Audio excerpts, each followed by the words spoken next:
అదే RTV app వార్తల్ని క్షణాల్లో చదివే అవకాశం ఉంటుంది. ఒక న్యూస్ పేపర్, ఒక టెలివిజన్ ఛానల్ మీ చేతుల్లో ఎప్పుడూ ఉంటాయి. సార్, మంచు విష్ణు కెరీర్లో బిగ్గెస్ట్ మూవీగా రాబోతుంది కన్నప్ప. దాదాపు 200 కోట్లు బడ్జెట్ అంటున్నారు. సో ఇప్పటికే 2 టీజర్స్ రిలీజ్ చేశారు. టీజర్ 2 మొన్న చూసాం మనం. సో టీజర్ చూసిన తర్వాత మీకు ఏమనిపించింది? కన్నప్పకు సంబంధించి క్యారెక్టరైజేషన్ కానీ అంతా అంటే ఈ టోటల్ టీజర్లో రుద్ర అనే పాత్రలో ప్రభాస్ ప్రస్ఫుటముగా కనిపించాడు, కొంచెం ఎమోషనల్గా కనిపించాడు. అంటే టీజర్ కట్ చేసిన పద్ధతి కూడా అక్కడ వరకు చాలా ఎమోషనల్గా ఉంది. ఆ చిన్న బిట్టు షార్ట్ ఓన్లీ ప్రభాస్, మిగిలినది చాలా ప్యాసివ్గా వెళ్ళిపోయింది. ప్యాసివ్గా అంటే వాళ్ళు గుర్రాల మీద ఆల్రెడీ రకరకాల కామెంట్స్ వచ్చినాయి దాని మీద. ఆ గుర్రం మన ఇండియన్ టెరైన్ గుర్రమేనా దాకా పరిశోధనలు జరిపేశారు. అలాగే వాళ్ళు షూట్ చేసింది న్యూజిలాండ్లో షూట్ చేశారు. అంటే లొకేషన్స్ అక్కడ ఉన్నాయి అనే ఉద్దేశంతో వెళ్ళాము అని చెప్తున్నారు వాళ్ళు. అయితే ఈ పరిస్థితి గతంలో కూడా ఉంది. మన దగ్గర కూడా గతంలో కోల్హాపూర్ వెళ్ళి తీసేవాళ్ళు ఇలాంటి సినిమాలన్నీ. ఎందుకు తీసేవాళ్ళు అంటే అక్కడ ఆ వాతావరణం ఉండేది. సెలయేళ్ళు, రాజప్రసాదాలు ఇలాంటివి ఉండేవి లైవ్గా. అందుకని సెటిల్ అయ్యకుండా అక్కడ న్యాచురల్గా ఉంటుందని అక్కడికి వెళ్ళి తీసేవాళ్ళు. అందుకని చాలా పౌరాణిక చిత్రాలు అక్కడ తీసినవి పురాతన కాలంలో. అట్లాగే వీళ్ళు న్యూజిలాండ్ వెళ్ళారని అనుకుందాం. కాకపోతే ఏంటంటే నల్లమల అడవిలో జరిగిన కథ అది. ఇది తిన్నడి కథ నల్లమలలో జరిగింది. నల్లమలలాగా నల్లమలకి న్యూజిలాండ్ అడవులకి ఒక తేడా ఉంటుంది టెరైన్కి సంబంధించి. ఆ తేడా గురించి వాళ్ళని అడిగినప్పుడు వాళ్ళు ఏం చెప్పారంటే, యూనిట్ వారు మంచు విష్ణు గారు వారు ఏం చెప్తున్నారంటే, ఈ పర్యావరణ కాలుష్యం లేనప్పుడు నల్లమల కూడా ఇలాగే ఉండేది అని చెప్తున్నాడు ఆయన. మరి అది ఎక్కడి నుంచి ఆయన డిరైవ్ చేసుకున్నాడు, లేదు ఆ కాలంలో ఈయన చూశాడా అనేది ఆయనకే తెలియాలి. అది కానీ ప్రపంచానికి ఇది ఇంకెక్కడో జరుగుతోంది అనే అభిప్రాయం అయితే కలుగుతోంది. ఇది నల్లమలలో జరగటం లేదు అనే జ్ఞానం తెలుగు వారికి వస్తుంది. అలాగే చాలా సందర్భాల్లో మన సినిమాలు సెట్లలో తీసేసిన సినిమాలు కూడా ఉన్నాయి. అడవి సెట్ వేసి అడవి సినిమాలు తీసేశారు మనం. కాబట్టి అది సెట్ అని అర్థమవుతుంది. కానీ అక్కడ వాళ్ళు ఇంకేదో చెప్తారు, దానితో ఆడియన్స్ కన్విన్స్ అయ్యారు. కాబట్టి దీంతో కూడా కన్విన్స్ అవుతారేమో చెప్పలేము. ఈ విమర్శలన్నీ ఇప్పుడు మనం చేస్తున్నాం. రేపు పొద్దున ఈ విమర్శలు నిలబడకపోవచ్చు. సినిమా పాస్ అయిపోవచ్చు జనాల ముందు ఎమోషనల్గా. కానీ ఆ ఎమోషన్ నాకు ఇందులో కనిపించలే ఈ టీజర్లో. అంటే మంచు విష్ణు పెర్ఫార్మెన్స్ మీద కూడా అంత ఎమోషనల్గా అనిపించలేదు. అతను చెప్పిన డైలాగ్ కావచ్చు, లేకపోతే అతని యాంబియన్స్ కావచ్చు, అంత ప్రభావవంతంగా లేదు. మోహన్ బాబు గారు ఆయన ధోరణిలో ఆయన శైలిలో ఉన్నాడు అంతే. అయితే ఒక కంపారిజన్ వస్తుంది ఇక్కడ ఈ కన్నప్పకి భక్త కన్నప్పకి మధ్య. నిజానికి భక్త కన్నప్ప అనే సినిమా చాలామంది బాపు గారు మొదలుపెట్టారు అనుకుంటారు. కానీ ఒరిజినల్గా ఆ సినిమాని ప్రారంభించిన వాడు వి మధుసూదన్ రావు గారు. వి మధుసూదన్ రావు బొల్లిముంత శివరామకృష్ణ అనేటువంటి ఒక రైటర్ని, ముంజులూరు భీమేశ్వరరావు అనే ఒక అసిస్టెంట్ డైరెక్టర్ని పెట్టుకుని ఆ స్క్రిప్ట్ మొదలుపెట్టాడు. వాళ్ళు కమ్యూనిస్ట్ పార్టీ నుంచి వచ్చిన వాళ్ళు. బొల్లిముంత గారు అభ్యుదయ రచయితల సంఘానికి చెందినవాడు. వాళ్ళు ఇదేదో కొంచెం డిఫరెంట్గా, అంటే ట్రైబ్స్ వాళ్ళ జీవితంలో ఉండే అణిచివేత వీటి గురించి కూడా ఆ సినిమాలో మాట్లాడే ప్రయత్నం చేశారు. ఇదేదో వేరేగా పెడుతోంది అని కృష్ణరాజుకి భయం వేసి బాపు గారి దగ్గరికి వెళ్ళి సినిమాని అక్కడికి షిఫ్ట్ చేశాడు. షిఫ్ట్ చేసినప్పుడు మధుసూదన్ రావు గారు ఏమన్నా అంటారేమో అని అనుకున్నారు. కానీ ఆయన నాకేం అభ్యంతరం లేదు, నువ్వు ఎవరితో చేయించుకున్నా నాకు అభ్యంతరం లేదు, కావాలంటే రాసిస్తాను కాగితం మీద అన్నాడు. అయిపోయింది. అయితే ఆ సినిమాకి ముళ్ళపూడి వెంకటరమణ గారిని రైటర్గా తీసుకున్నప్పుడు ఆయన పాత స్క్రిప్ట్ మొత్తం తీసేయాలి అన్నాడు. దానికి ఆయన అన్న మాట ఏంటంటే, కృష్ణరాజుతో, కామ్రేడ్ కన్నప్ప కావాలా భక్త కన్నప్ప కావాలా? కామ్రేడ్ కన్నప్ప కావాలంటే వాళ్ళు రాసిన స్క్రిప్ట్ ప్రకారం వెళదాం, భక్త కన్నప్ప కావాలంటే ఇది మార్చి వెళ్దాం. అంటే నాకు భక్త కన్నప్పే కావాలన్నాడు ఆయన.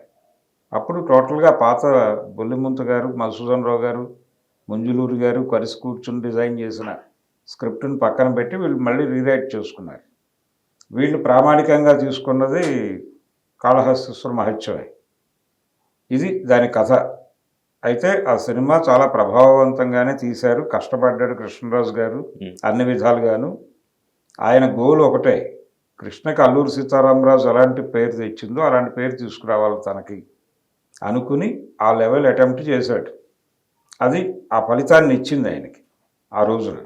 దానిలో కూడా కొన్ని ఎన్హాన్స్మెంట్లు ఉన్నాయి పాత సినిమా కంటే. రాజ్ కుమార్ గారి కాళహస్తీశ్వర మహోత్సవంతో పోలిస్తే దీనిలో చాలా మార్పులు ఉన్నాయి భక్త కన్నప్పలో. ముఖ్యంగా ఒక ఎరీనా సెట్ వేశారు వీళ్ళు అడవిలో. అయితే ఆ అడవి ఇక్కడే కాబట్టి మన రాజమండ్రి దగ్గర తీసిన దండకారణ్యంలో తీసిన సినిమానే అది. కాబట్టి అది ఆ టెరైన్కి సంబంధించి మనదే అని అనిపిస్తుంది జనాలకి. అది న్యూజిలాండ్లా లేదు. కాకపోతే కొన్ని విన్యాసాలు చేశారు వాళ్ళు కూడా. అంటే బ్లైండ్ ఫైటు, అంటే హీరోయిన్ కోసం ఇద్దరు, అంటే ఆ గూడెంలో యువకులు ఇద్దరు పోటీ పడటం, వాళ్ళిద్దరి మధ్య ఒక బ్లైండ్ ఫైట్ పెట్టి ఎవరు గెలిస్తే వాళ్ళకి అమ్మాయి అని చెప్పడం, ఇలాంటి సన్నివేశాలు కొన్ని, అంటే సినిమా హీరోయిక్గా ఉండటానికి కొన్ని పోరాటాలు ఇలాంటివి కల్పించారు. జనాలను ఎంగేజ్ చేయడానికి అవసరం కదా ఎలిమెంట్స్ అన్నీ. ఇదే అంశం ఆధారంగా ఇందులో కూడా అలాంటివి జరిగినాయి. ఇది మంచు విష్ణు గారి కన్నప్ప, న్యూజిలాండ్ కన్నప్పలో కూడా జరిగినాయి. అంటే మనం కామ్రేడ్ కన్నప్ప గురించి మాడుకున్నాం, భక్త కన్నప్ప గురించి మాడుకున్నాం. ఇది న్యూజిలాండ్ కన్నప్ప అనుకుందాం. ఈ న్యూజిలాండ్ కన్నప్పలో కూడా మనకి మోహన్ లాల్ గారు వీళ్ళందరూ ఒక విచిత్రమైనటువంటి ఆహార్యాలతో కనిపిస్తున్నారు. చాలా పెద్ద ఎత్తున పోరాట సన్నివేశాలు కనిపిస్తున్నాయి. ఇవన్నీ ఆ రోజున నల్లమల్లో జరిగినటువంటి ట్రైబ్స్ మధ్య సంఘర్షణలుగా చూపించబోతున్నారా, లేదు ట్రైబ్స్ జీవితాల్లోకి ఎవరైనా దోపిడీ చేయడానికి వస్తున్నటువంటి వాళ్ళతో కాన్ఫ్లిక్ట్గా డిజైన్ చేశారా అనేది సినిమా రిలీజ్ అయితే కానీ మనకు తెలియదు. కానీ ఈ సినిమాలో ఈ టీజర్లో వాళ్ళు చూపించిన విధానాన్ని బట్టి ఎవరో వీళ్ళని దోచుకోవడానికి వస్తున్నటువంటి వాళ్ళని అడ్డుకునే ప్రయత్నం చేస్తున్నట్టుగా కన్వే అయింది అది. సో ఇదంతా కూడా వీళ్ళ ఇమాజినేషనే, వీళ్ళ ఇమాజినేషన్లోంచి పుట్టినటువంటి కథే అది. ఇలాంటి కథలు చాలా ఉండొచ్చు దానిలో.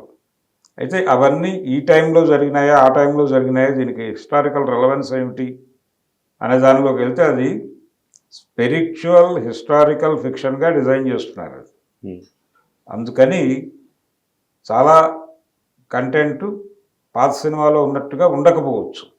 రెండోది వీళ్ళు ఏం చెప్తున్నారు, దాని నుంచి బయట తీసుకురావడానికి ఫ్లేవరు, ఒక నాస్తికుడు దైవ మార్గంలోకి రావడం అనేది మేము చేస్తున్నామని చెప్తున్నారు. కన్నప్ప లేకపోతే తిన్నడు నాస్తికుడు అని కాదు, అతను శివుడు తెలియదు అతనికి. అతను ట్రైబల్స్కి వాళ్ళ దేవతలు వాళ్ళకు ఉంటారు. అక్కడ తెలుసు ఆయనకి దైవం అనగా అది. ఈ దైవం అతనికి పరిచయం లేని దైవం, అందుకని ఇక్కడ నాస్తికుడు. అంటే ఇది కూడా దైవమే అనే విషయం తెలిసి ఇక్కడ కూడా భక్తి సమర్పిస్తాడు అంతే. దీన్ని అండర్ప్లే చేశారు అక్కడ పాత సినిమాల్లో. అండర్ప్లే చేయటం వల్ల ఈ చర్చ రాల, అది తెలివైన పని.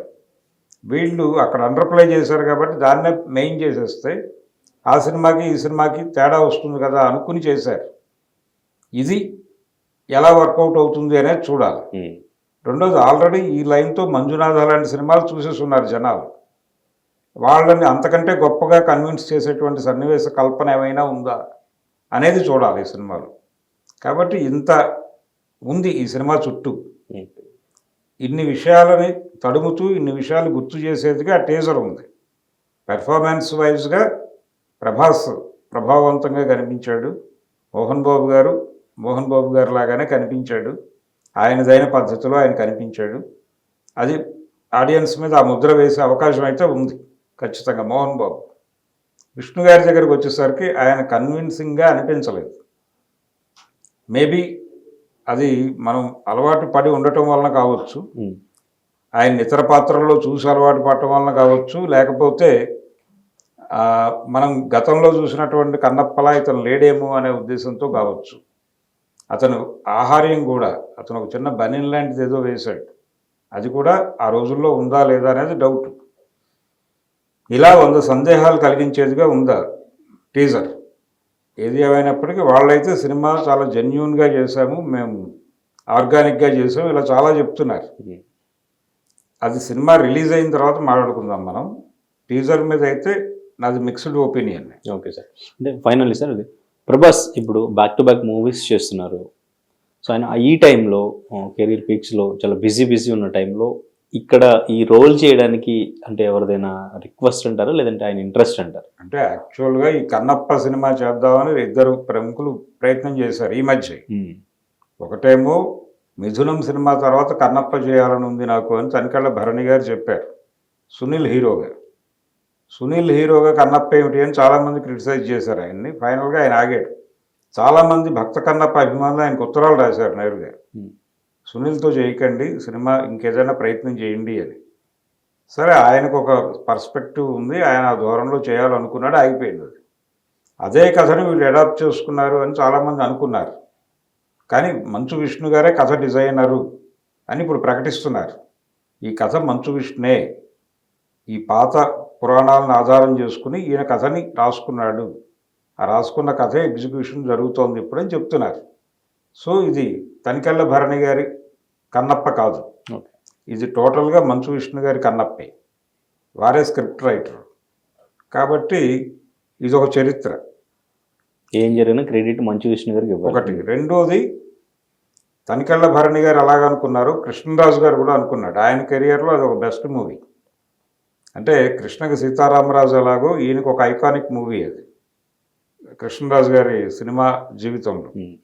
కాబట్టి ఈ సినిమాని రీమేక్ చేస్తే ప్రభాస్తో ఎలా ఉంటుంది అనేది ఒక ఆలోచన ఆయన చాలా సందర్భాల్లో మాట్లాడాడు. అంటే మీ సినిమాల్లో ప్రభాస్తో రీమేక్ చేయడానికి ఏ సినిమా చూస్ చేసుకుంటారు మీరు అని అడిగినప్పుడు కన్నప్ప అని చెప్పాడు ఆయన నిర్మోహమాటంగా. కాబట్టి ఆ విధంగా అది వాళ్ళ ఫ్యామిలీ నుంచి వచ్చిన సినిమా, వాళ్ళ పెదనాన్నగారు నటించినటువంటి సినిమా, వాళ్ళ ఫాదర్ ప్రొడ్యూసర్గా మొదటిసారి ఆయన పేరు నిర్మాతగా తెర మీద పడింది ఆ సినిమాతోనే. అలా వాళ్ళకు ఒక ఫ్యామిలీ పరమైనటువంటి కనెక్షన్ ఉంది ఆ సినిమాతో ప్రభాస్కి. ఆ సినిమా తను చేయలేదు అనేటువంటి గిల్ట్ కూడా ఉంటే ఉండొచ్చు. ఆయన బతికుండగా ఈ సినిమాని ఏం చేసి ఉంటే ఆయన ఆనందపడేవాడు కదా అని అనుకుని ఉండొచ్చు అతను. రెండోది, మోహన్ బాబుతో ఆయనకు ఉన్నటువంటి రిలేషను ఇవన్నీ కలిసి ఈ క్యారెక్టర్ చేద్దాము అంటే ప్రభాస్ని ఎలాగైనా ఈ సినిమాలో చూపించడం ద్వారా పాత కన్నప్ప అభిమానుల్ని కొత్త కన్నప్ప వైపు వ్యతిరేకంగా చూడకుండా చేసేటువంటి ఒక కాన్స్పిరసీ కూడా ఉండొచ్చు. అందుకని ప్రభాస్ని ఇన్వాల్వ్ చేసి ఉండొచ్చు కూడా. అది వ్యూహాత్మకంగా జరిగిన కార్యక్రమం అయి ఉండొచ్చు, అలాగే అనుకుంటున్నాను నేను. ఓకే. ఇలా చాలామందిని తీసుకొచ్చారు, శరత్ కుమార్ని తీసుకొచ్చారు, మోహన్ బాబుని తీసుకొచ్చారు, అక్షయ్ కుమార్ని తీసుకొచ్చారు శివుడుగా. అంటే శివుడి మీద ఒక ఇది ఉంది, ఆయన ద్రవిడ దేవుడు, ఇలాగా విష్ణుమూర్తి ఆర్యదేవుడు అంటారు. అన్నప్పుడు ఈ శివుడు ఈ ఆర్యన్ శివ లాగా కనిపించాడు ఈ సినిమాలో. అలాగే కాజల్ కూడా, అంటే నార్త్ ఇండియన్ శివుడు, నార్త్ ఇండియన్ పార్వతిలాగా కనిపించారు వాళ్ళిద్దరు. వాళ్ళ బిహేవియర్ కూడా అలాగే అనిపించింది. అంటే జనరల్గా మనం చూసినటువంటి శివరూపానికి ఇప్పుడు కన్నప్ప సినిమాలో భక్త కన్నప్పలో బాలయ్య గారు చేశారు, మన్నవ బాలయ్య గారు చాలా గొప్పగా ఉంటాడు ఆ క్యారెక్టర్లో. శివుడు అంటే శివుడు ఇలాగే ఉంటాడేమో అనిపించేలా ఉంటాడు ఆయన. ఆ లెవెల్లో ఈయనకి అనిపించలేదు. అజయ్ అక్షయ్ కుమార్ అలా కనిపించలేదు. సో అదొక ఇబ్బంది. మేబీ నార్త్ ఇండియన్స్ కనెక్ట్ అయిపోవచ్చు ఈ సినిమా, అక్కడ పెద్ద హిట్ కూడా కావచ్చు. కానీ యాజ్ ఏ తెలుగు ఆడియన్ నాకు అలా అనిపించింది. మన్నవ బాలయ్య గారి లాగా నాకు అనిపించలేదు ఈయన. సరే, అనిపించకపోవడానికి మీరు అక్కడే ఫిక్స్ అయ్యారు అన్న తప్పు లేదు, అది ఒక అంశం. రెండోది, ఇందులో ఉన్న ఇంకొక గొడవ ఏంటంటే ఈ శివలింగం షేపుకు సంబంధించి వీళ్ళు చూపిస్తున్నటువంటి ఆకృతిలో శివలింగం వీళ్ళు ఎక్కడి నుంచి డిరైవ్ చేశారు, అది గ్రంథాల నుంచి వాళ్ళు డిరైవ్ చేసి ఉండొచ్చు గాక. కానీ ఇప్పటి వరకు తెలుగు సినిమాలో చూపించినటువంటి శివలింగ రూపానికి వీళ్ళు ఈ సినిమాలో చూపిస్తున్నటువంటి శివలింగ రూపానికి తేడా ఉంది. ఈ తేడా ఆడియన్స్కి ఎలా కన్విన్స్ చేస్తారు, కన్వే చేస్తారు అనేది ఒకటి, ఒక క్యూరియాసిటీ. మేబీ ఇది క్యూరియాసిటీ రైజ్ చేయడం కోసం అది అలా దాన్ని ప్రముఖంగా చూపించి కూడా ఉండొచ్చు. అదొక అంశం. ఇలా కొన్ని అంశాలు ఉన్నాయి ఈ సినిమాకి సంబంధించి. అలాగే పాటలు, వాళ్ళు రిలీజ్ చేసినటువంటి పాటలు కూడా భక్త కన్నప్ప రేంజ్లో అనిపించలేదు. ఎలాగూ కంపారిజన్ వస్తుంది, ఆ సినిమా అవైలబుల్గానే ఉంది.